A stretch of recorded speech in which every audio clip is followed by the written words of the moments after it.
তো আমি তার থেকে একটা ড্রোন লুফে নিলাম, সেটা হচ্ছে DJI Mini 3 Pro kit plus সহ। আমার সর্বমোট টাকা পড়েছিল 1,10,000 টাকা মেমোরি কার্ড সহ। এবং আপনারা যারা ড্রোন কিনবেন ভাবছেন বা ড্রোন কিনতে চান, তারা অবশ্যই ড্রোন কেনার আগে একটু ভালো করে যাচাই বাছাই করবেন, ভিডিওগুলো দেখবেন কোনটা আপনার জন্য ভালো হবে, বা আপনি যেখানে আছেন সেখান থেকে আপনি যে ভিডিওগুলো শুট দিতে যাচ্ছেন সেটা কোনটা নিলে ভালো হবে বা কোন ফিচারটা আপনার জন্য বেটার হবে, এগুলো বিবেচনা করে আসলে ড্রোন কেনা উচিত। আমিও সেটাই করেছিলাম এবং আপনারাও যখন কিনবেন তখন সেটা করবেন।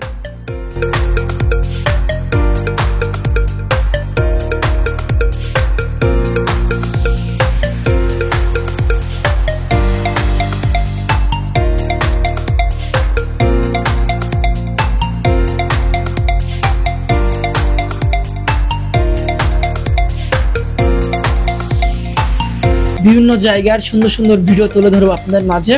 এই জন্য আমার পেজ এবং ইউটিউব চ্যানেল ফলো এবং সাবস্ক্রাইব করে আমার পাশে থাকবেন, আমার পরিবারের সদস্য হয়ে যাবেন। তো আজকের মতন ভিডিওটি এই পর্যন্ত। সকলে ভালো থাকবেন, সুস্থ থাকবেন। আবার দেখা হবে নতুন কোনো ভিডিওতে, নতুন কোনো জায়গায়, নতুন কিছু নিয়ে। তত সময় ভালো থাকবেন, সুস্থ থাকবেন। ধন্যবাদ।